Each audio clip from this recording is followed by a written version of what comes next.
Chema, buenos días. Bienvenido a la radio, amigo. Muchas gracias por invitarme, tanto a Esperanza como a ti. Y en especial déjame que le dé las gracias a Bárbara Escañuela. Sí, ha sido enlace. Ha sido la persona que ha hablado bien de mí. Así que nada, Bárbara, esta tarde te lo pago, no te preocupes.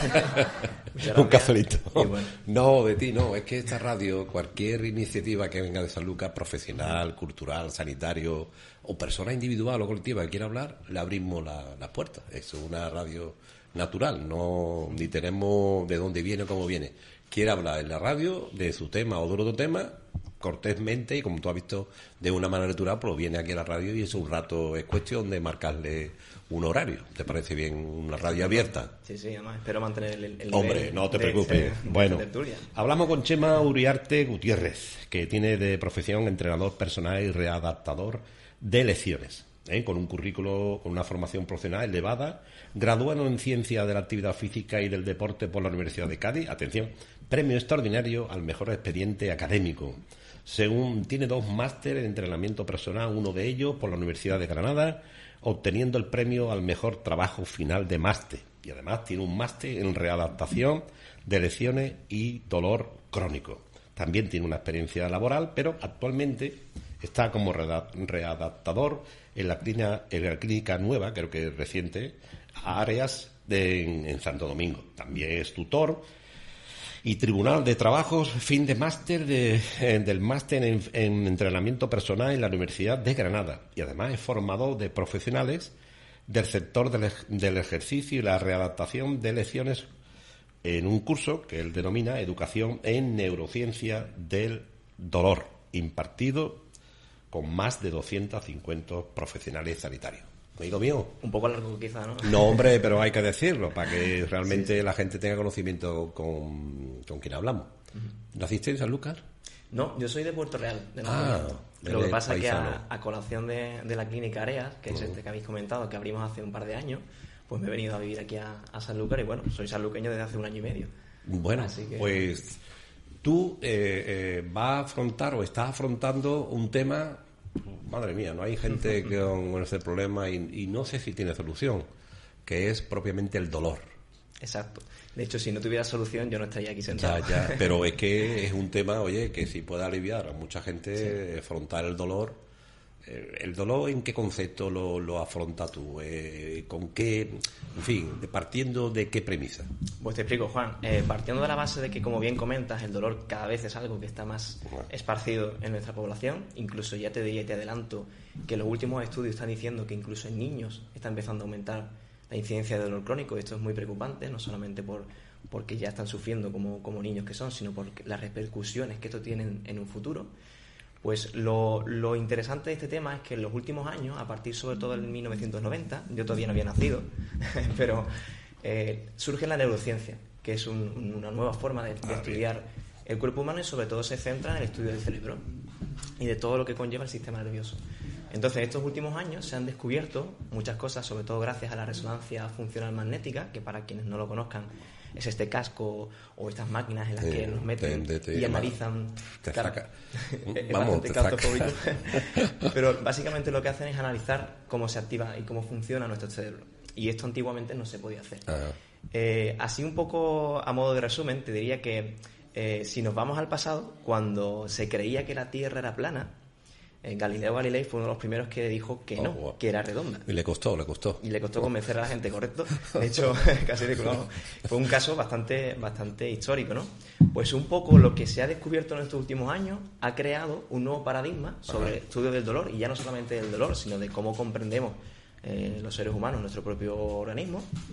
Y ha habido un cambio de paradigma tal que todavía está costando mucho poder aplicarlo, y estamos hablando de que vamos aproximadamente a hablar del 2007, ya se empiezan a publicar los primeros libros en los que se empieza a hablar de esta nueva filosofía. Estamos en 2022 y todavía a día de hoy no ha llegado este nuevo paradigma a la sociedad general, no solamente a nivel de personas de a pie, sino incluso a nivel de sector público o sector privado, en el ámbito de la sanidad, me refiero. Entonces, en estos últimos años yo he tenido la suerte de encontrarme con diferentes profesionales que me han ido formando. Y sobre todo también la motivación intrínseca de que yo he tenido dolor crónico. Es una persona que ha padecido dolor crónico. Tenemos experiencia en todo eso. Exacto. La experiencia es un grado y nunca mejor dicho, ¿no? Yo estaba, como bien has comentado, estudiando, después de estudiar la carrera, hice un máster de entrenamiento personal en Granada, y en ese máster yo sufrí un accidente laboral, me rompí el menisco y bueno, pues tuve mucho dolor, ¿no? Yo pasé pues todo el trayecto sanitario, y la única esperanza era operarme.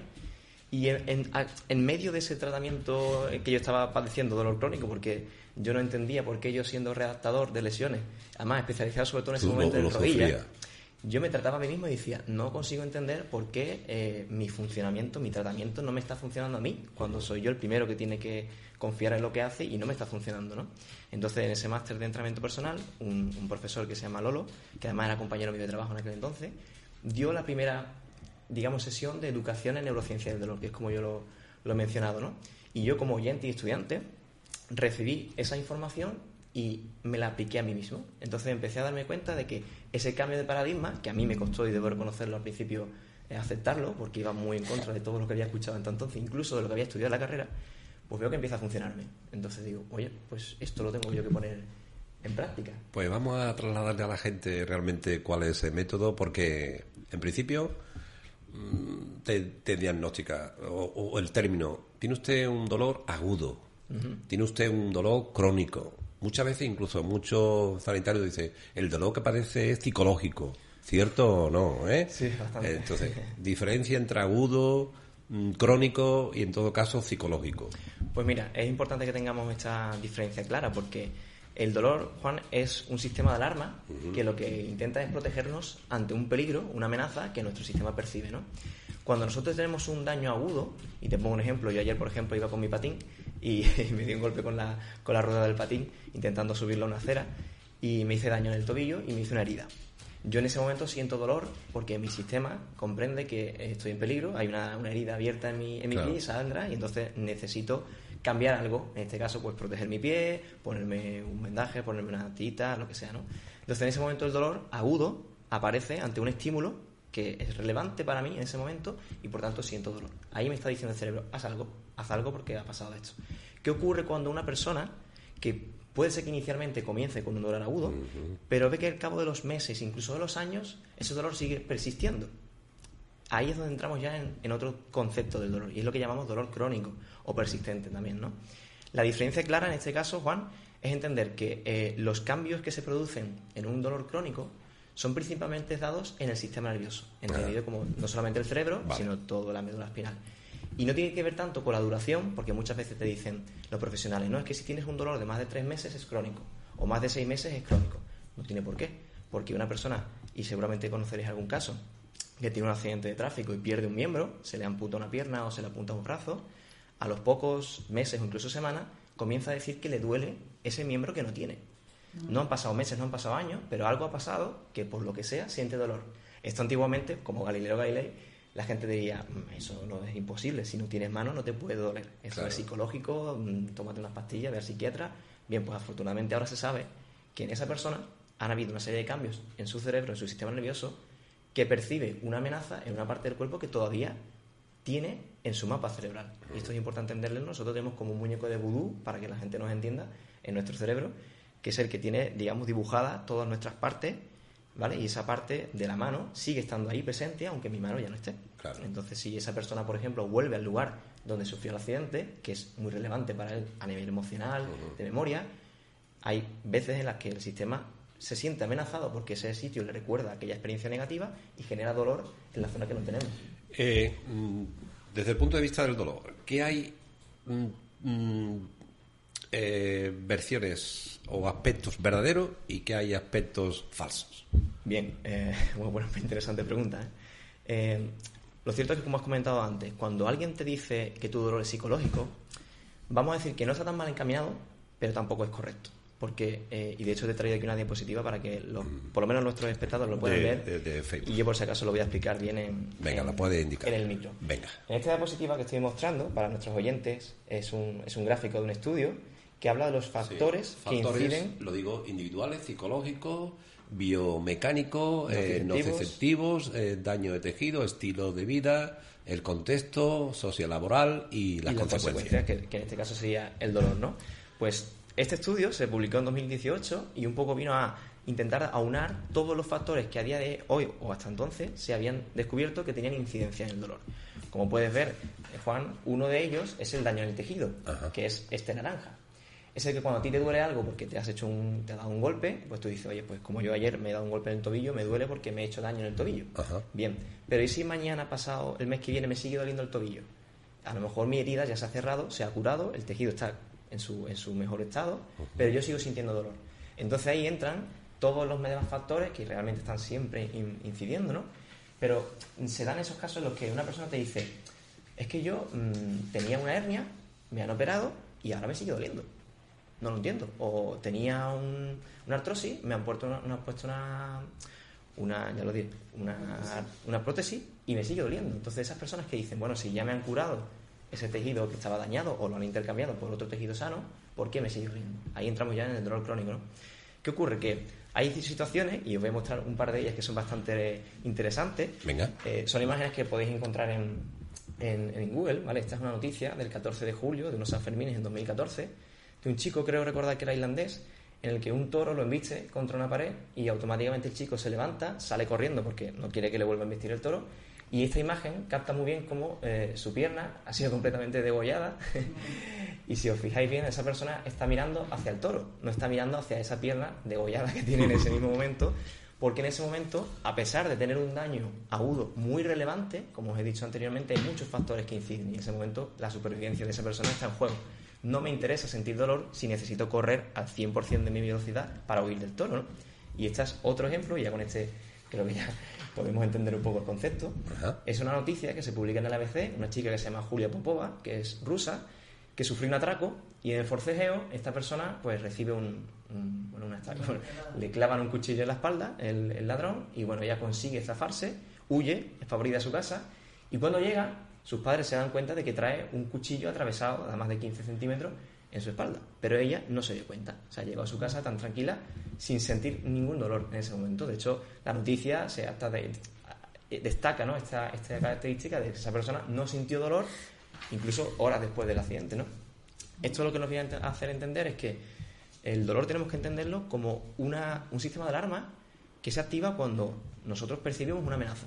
Si en ese momento la amenaza es tengo que huir, me da igual que me hayan atravesado un cuchillo, me da igual que me hayan rebañado la pierna, yo necesito huir. Cuando ya esa amenaza ha desaparecido, entonces, en este caso actual, que es un daño agudo, el cerebro y el sistema entiende que hay una información de daño que me está llegando y, oye, ¿qué está pasando? Me miro al espejo y me doy cuenta de que tengo un cuchillo. Entonces ya entra el catastrofismo, el miedo, la preocupación, el estrés, y entonces se pone en marcha el mecanismo de dolor porque me está diciendo, haz algo. Os voy a poner un ejemplo que seguramente os habrá pasado alguna vez. Cuando nos duele una muela, nos está doliendo la muela todo el día hasta que llegamos a la sala de espera del dentista y duele, no duele. Y mágicamente te arrepientes, te quieres ir. Y dices, mire, esto nunca lo hemos pensado para pensar. O sea, nos ocurre que cuando llegamos al lugar en el que sabemos que nuestro sistema considera que aquí nos van a arreglar el problema, deja de dolernos, pero la muela sigue estando ahí, infectada o fuera de sitio, ¿no? Entonces, un poco este cambio de concepto de entender el dolor no como una respuesta de daño, que en casos agudos puede ser o no, como en los casos que os he enseñado, sino como una percepción de amenaza. Entonces, personas como las que tienen diagnóstico de fibromialgia, de migraña, de síndrome de polimialgia reumática, todo este tipo de casos, son personas que, además del daño que puedan tener, todos esos factores que os enseñé anteriormente también están involucrados, como puede ser el aspecto psicológico. Explicado muy bien la base científica argumentada por tu parte, bien explicada del concepto de dolor, dónde llegamos, los aspectos que nos lleva, ejemplo, bien planteado. Ahora viene la parte fundamental, es decir, los instrumentos, las herramientas que base a lo que tú planteas, nos sirve para aliviar el dolor. Correcto. Y eso que tú denominas la educación en neurociencia del dolor, ¿ese es el instrumento necesario por lo menos para que nos duela algunos temas menos en el cuerpo? Exactamente. Mira, en los últimos años, como he comentado, uno de los estudios más interesantes que se han publicado es estudios de resonancia funcional magnética, en la que, lo voy a enseñar en la imagen, se han comparado casos en los que una persona con un dolor agudo, es decir, una persona sana, que no tiene ninguna patología, como un estímulo que produce un daño activa ese cerebro. Y ese mismo estímulo se ha realizado en una persona con dolor crónico, fibromialgia, llámale como quieras, ¿no? Y se ha visto que la diferencia en la activación cerebral es completamente diferente, se vuelve disparado, ¿no? Digamos que las activaciones cerebrales parecen no tener mucho sentido. Lo que se ha descubierto es que en estas personas con dolor crónico, la parte del cerebro que razona ven diluida, digamos, su activación cerebral y se activan más zonas emocionales. Ajá. Yo creo que todos conoceremos a alguna persona con fibromialgia diagnosticada y son personas que normalmente están emocionalmente decaídas, ¿no? Pues bien, cuando se descubre que uno de los efectos del dolor crónico es que la parte racional de nuestro cerebro disminuye su activación, se empieza a pensar, oye, ¿y si una persona que tiene dolor crónico, que se activa principalmente sus áreas emocionales, le explicamos en qué consiste el dolor, intentamos que razone por qué le está pasando esto, como me pasó a mí cuando yo fui un paciente y estudiante, y le explicamos en qué consiste el dolor, a ver qué ocurre? Y esto en España hay una persona muy importante, que es Arturo Goicoechea, que es un neurólogo, que era jefe del hospital de Vitoria, y él explicaba a sus pacientes, pues mira, he estado leyendo un artículo que dice que si te explico cómo es el dolor, y si te explico, sabes que el clima no afecta al dolor, y sabes que el dolor se produce en el cerebro, y sabes que, pues él sin darse cuenta estaba aplicando educación en neurociencia del dolor. Y mágicamente, científicamente, esos pacientes volvían y le decían, Arturo, ¿te puedes creer que después de aquella charla me duele menos? Entonces Arturo dijo, aquí pasa algo. Se puso a indagar y en Australia, que son los principales especialistas de este tema, se dieron cuenta que efectivamente, si tú transmitías información a la persona, esa información hacía que nuestro sistema y nosotros mismos concibiéramos la información que recibimos de una manera diferente. Y efectivamente se comprobó que el cerebro se activaba más por la zona racional, porque estábamos razonando, que por la emocional. Y esas personas empiezan a ver decrecido su dolor. Entonces, la educación en neurociencia del dolor consiste en, yo me siento aquí con vosotros y os explico, pues, conceptos como este, por ejemplo, ¿no? El que os he comentado, de que el dolor agudo y el crónico son cosas diferentes y que el crónico no refleja un estado de los tejidos, sino una interpretación de amenaza. Vale, pues el próximo día que os digan tenéis dolor crónico, es porque tenéis una hernia, tendréis que pensar que quizás la hernia no es el problema. Quizás es que lleváis mucho tiempo sin dormir bien, quizás es que la alimentación no es la más adecuada, quizás no os movéis nada en casa, estáis muchas horas expuestos a la televisión, no tomáis el sol, no hacéis ejercicio. Muchos factores, incluso las creencias, factores emocionales, todos esos factores que os he enseñado, son mucho más influyentes que la hernia que tengáis. Porque a colación de estos estudios, se han hecho también estudios. Yo creo que todo el mundo hemos tenido dolor de espalda alguna vez, pero a nivel de estadística, el 80% de la población del mundial. Bueno, pues los australianos dijeron, si el 80% tiene dolor, ¿qué tienen de especial ese otro 20%? Vamos a hacerle una resonancia a ellos. La verdad es que el campo que tenéis es complicado de llevar, de una creencia, porque obviamente cuando nos duele algo, de una manera u otra lo que queremos es que nos quite radicalmente el dolor. Desde la educación neuro de la ciencia tenéis un campo muy abierto y con quizá un poco escepticismo por mucha gente, ¿cierto o no? Va a costar, ¿no? Es algo que a mí todavía me sigue pasando. Bueno, pues tú estás en esta clínica Areas, se llama, ¿no? Areas, por la tilde, ¿no? Sí, es que es una playa de Pontevedra. Bien. Mi jefe, el traumatólogo Alberto Domínguez. Areas, pues disculpa, yo estoy en el concepto de Areas. Sí, pasa mucho. Areas, bueno. Habrá que ponerle tilde por una parte. Pero bueno, vamos a un caso práctico. Sí. Oye, pues me duele la espalda todos los días, soy crónico de espalda. Venga, amigo Chema, ¿por dónde entramos? Empezamos? Pues mira, esta es la parte más interesante. Yo, como bien has dicho, soy entrenador, soy redactador, y la gente espera que yo el día 1 la meta en la sala y empezamos a hacer ejercicio. Efectivamente. Es lo que todos esperamos. Pues no por lo menos que me alivie. Claro. Como la educación en neurociencia del dolor se ha demostrado que es un efecto tan importante, a mí me ha pasado que me han llegado clientes que cuando yo he intentado instruirles no se han creído del todo esta filosofía, y me ha pasado y lo he experimentado que por muy buen entrenamiento que yo les haga a ellos, si no consigo cambiar sus conceptos, sus percepciones de amenaza, no se quita el dolor.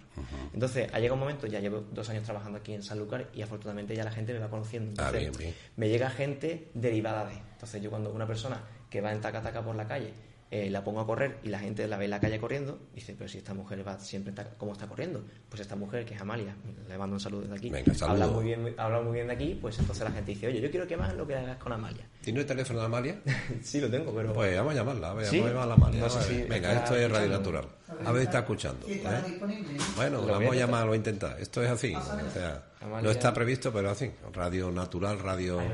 coge el teléfono y llama a Amalia. Y la saludamos y, oye, Amalia, buenos días, ¿cómo estás? Ya está. Pues mira, yo con Amalia, los 6 primeros días fueron sesiones de educación en dolor. Estuve todo el día sentado con ella, todas las horas, las 6 horas sentado. Amalia llevaba 2 años sin poder tumbarse en el suelo. Pues el 7º día, como Dios, se sentó en el suelo. Fue capaz de sentarse, porque yo durante 6 sesiones le quité todos esos miedos, le apliqué educación en dolor y ella empezó a encontrarse mejor, como le pasaba a Arturo Goicoechea. Pues Amalia se tumbó en el suelo. A partir de ahí me gané su confianza. Y de esa manera pude, digamos, transmitir la idea de que explicar este tipo de conceptos es imprescindible, y Amalia me ayudó mucho. De hecho, en el curso que comento, yo di este curso en la Universidad de Cádiz a los alumnos de Ciencias del Deporte, y me llevé conmigo a Amalia porque quería que ella presentara su caso en primera persona, y estuvo presente allí, y la verdad es que los alumnos alucinaron porque ella habló en primera persona y contó su experiencia. Su peregrinaje clínico llevaba años. Esa es la primera fase. A la segunda fase, educación en dolor es la primera fase. La fase el que ya me explica perfectamente, me mentaliza, me da las bases teóricas efectivas para comprender realmente por dónde vamos, ¿no? Analizo tu caso, tus necesidades. Analiza las necesidades, ve mis factores, dónde me muevo, qué hago, qué esto, lo otro. Es decir, una cantidad de parámetros que nos sirve a llegar luego a qué. Al ejercicio. Eso es. Ahora, digamos que las dos herramientas más eficientes para el tratamiento del dolor, sobre todo del dolor crónico, es la educación en dolor y el ejercicio, en conjunto. Vale. Uno sin la otra no deberían de vivir. Entonces, yo utilizo el ejercicio, evidentemente, en mi profesión, pero además, durante el ejercicio también hago sesiones de educación en dolor. Nunca, yo siempre, mi jefe, cuando yo le pedí que comprara una pizarra, él me decía, ¿para qué quieres una pizarra? Digo, no, porque hay situaciones en las que a lo mejor durante la sesión me hace falta explicar un concepto y necesito plasmarlo. Tú le estás quitando carga emocional al dolor. Parte de ¿Sí o no? Porque digamos estas personas vienen con una preocupación enorme, ¿no? Sobre todo mucho catastrofismo, mucha incertidumbre, mucho el miedo a no hacer esto porque me han dicho que si doblo la espalda me va a doler, y yo te enseño a doblar la espalda de 1000 maneras diferentes y te das cuenta de que no es peligroso. O sea, digamos que lo que hago es quitarte los miedos y cambiar esas creencias, y a partir de ahí nos movemos. Entonces, casos como el de Amalia, pues acaban corriendo o acaban levantando 60 kilos en sentadillas. Mira, creo que la tenemos. Bueno, ya la tenemos, Amalia. Qué bueno. Muy buenos días, Amalia. Hola, buenos días. Gracias por participar en Radio Esquina, la voz de Sanlúcar. Bueno, ha salido tu nombre o su nombre, depende, la puedo tutear, ¿no? Sí, por supuesto. Y Amalia, y aquí Chema, pues el hombre está súper alucinado, pues está planteando su nueva manera de afrontar el dolor con otra, y ha puesto de ejemplo el tuyo, ¿no? ¿No puede explicar perfecto? ¿No puede explicar perfecto? Es que ha sido un trabajo importante. ¿No puede explicar para que la gente tenga conocimiento el dolor que sufre o ha sufrido usted antes de la terapia de Chema? Bueno, pues la verdad es que mi proceso fue muy largo. Estuve 2 años y medio a base de un rosario médico de un especialista a otro. Incluso me llegaron a operar una rodilla de menisco. Empecé por una fascitis plantar, luego fue una rodilla de menisco, luego es que era psicosomático y me mandaron al psiquiatra, y yo estaba inválida, o sea, estaba totalmente inválida. No podía caminar, no podía dormir, no podía descansar. Aparte de esto, la carga emocional con una persona de 50 años que de la noche a la mañana pasa de ser una persona activa, trabajando, conduciendo, a no ser nada, más que en la cama, obsesionada, empastillada. Y entonces la verdad es que el proceso fue malísimo, desde no poder asearme yo misma a no poder valerme para salir a la calle, y el tratamiento fue siempre el que todos conocemos, una pastillita y descanso, y reposo. Entonces la vida para Amalia se afronta de una manera totalmente radical, igual que como antes, ¿no? No como antes. Hombre, como antes no, tampoco puedo decir que sé como antes. Lo que pasa es que ahora yo sí soy una persona independiente. Y bueno, tengo muchas limitaciones porque no sé si os ha comentado Chema que mi lesión es una lesión medular permanente. Lo que pasa es que del diagnóstico final que me dieron a mí cuando acabé con el neurocirujano en el hospital, que era: señora, por encima de la cabeza no levante usted peso, como mucho un poquito de natación, vida tranquila. No, yo ya Chema ha contado su estrategia, cómo él trabaja, y yo soy una persona que cargo las bolsas de la compra, realizo mis tareas de casa, levanto peso, camino todos los días un montón, soy una persona útil. Perfecto. Ya está, soy una persona útil. Pues nada. Hasta cierto punto. Amalia, nos alegramos un montón que su vida haya cambiado radicalmente gracias a esta metodología. Ojalá la educación en dolor no fuera una raya en el agua como está siendo, como algo que estamos sorprendidos, y fuera un hábito, una cosa habitual desde las consultas de prevención, desde la consulta del médico de cabecera. Ojalá. ¿Y hoy cómo se le plantea el día? Pues hoy la verdad es que estoy un poquito atareada. Bueno, normalmente mi tarea el lunes, miércoles y viernes es de Chema. Sí. Y después pues voy a casa, tengo un hijo en edad de estudiar y necesito hacer la comida y hacer cosas, pero los días que no tengo entrenamiento, lo primero que hago es levantarme y salir a caminar. Entonces, ¿este año la Navidad para usted o para ti es más Navidad? Yo, desde que conozco a Chema, es más Navidad, porque pues la última Navidad antes de conocer a Chema yo estaba en la cama y mi familia estaba sentada a mi lado. Pues nos alegramos mucho, Amalia, encantado. Y venga, gracias por pues, participar en un abrazo. Bien. De nada, hasta luego. Adiós. También manda un mensaje desde aquí, tú seguramente lo compartirás conmigo, que esto es una parte de la solución, no es la panacea para todo, ¿cierto o no? No mandemos un mensaje de falsa expectativa, no. Oye, es una manera de afrontar distinta a cómo se afronta ahora el dolor, que tendrá sus éxitos y menos éxitos, ¿cierto o no? Hay casos. Eso pero es. Sí que es cierto, Juan, que cuando la persona realmente se cree esto que estoy transmitiendo, bueno, que no lo transmito yo soy simplemente un transmisor. No queremos mandar mensaje, oye, que esto es la única solución para afrontar el dolor. No la única, pero a día de hoy lo que la ciencia importante. Es la mejor. Bueno, pues entonces estupendo.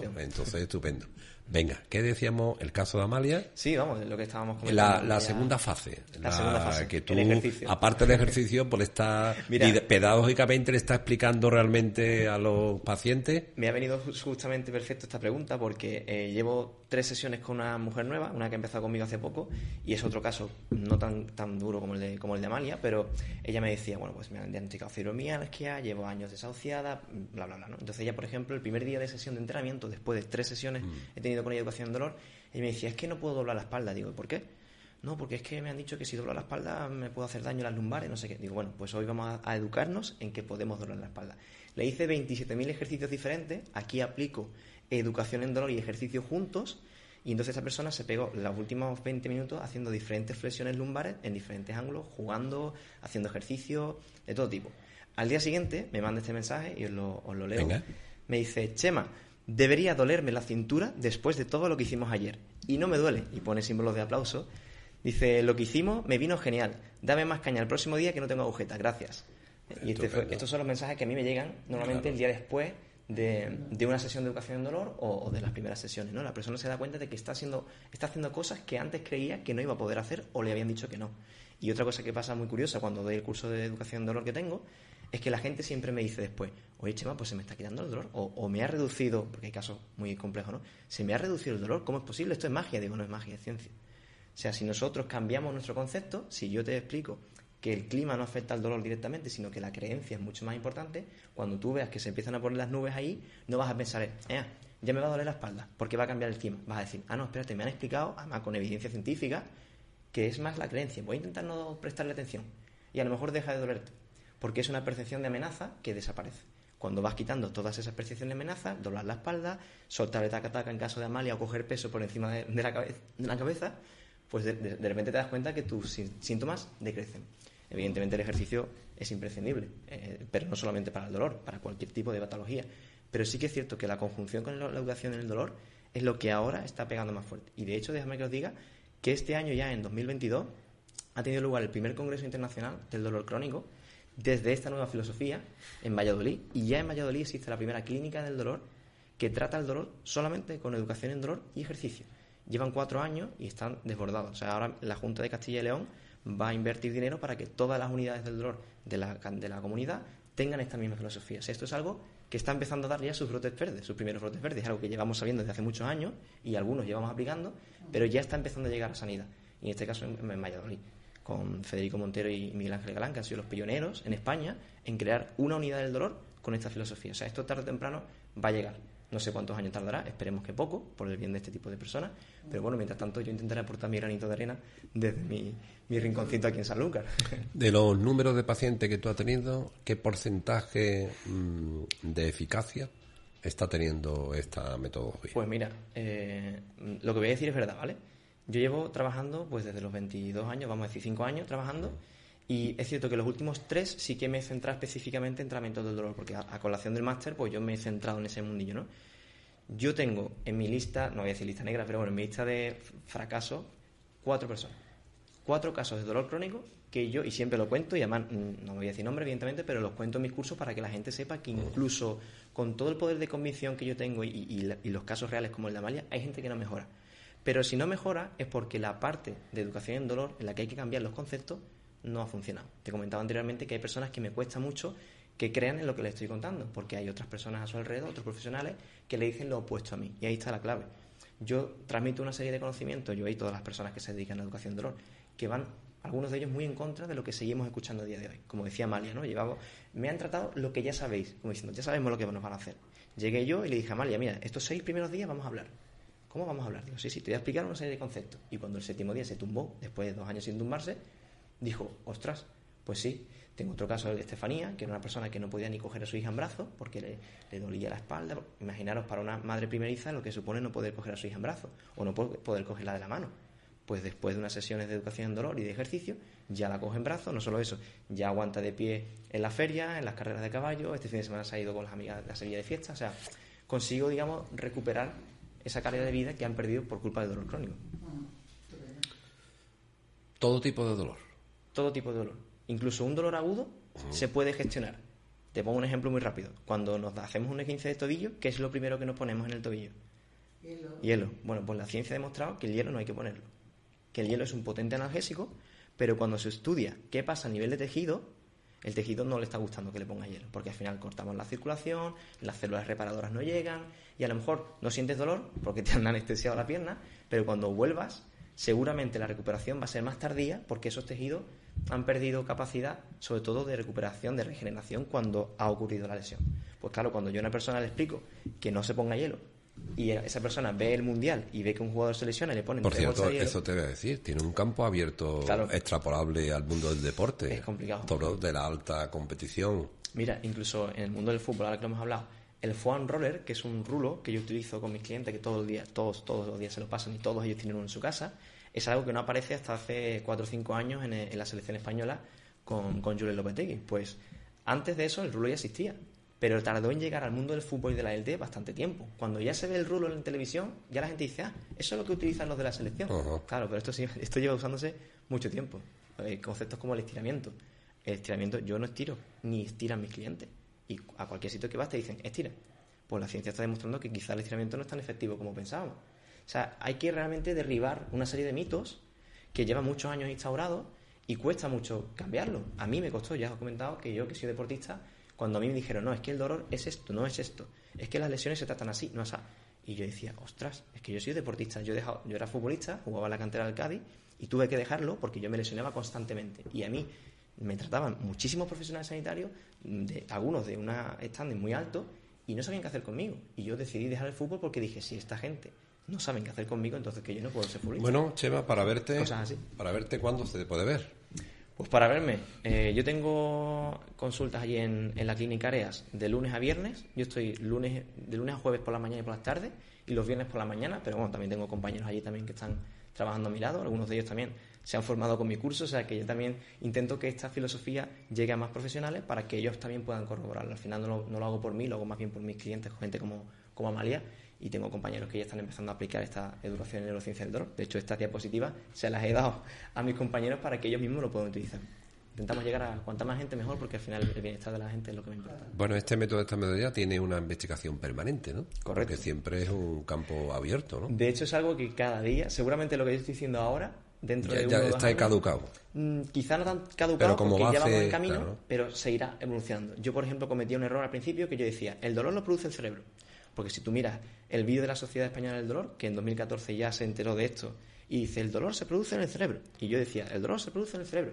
Claro. Y ahora se está viendo que eso es lo que se llama la falacia merológica, que es decir que el cerebro es una cosa que está por ahí y tú eres otra cosa. Y como no es que mi cerebro está generando dolor.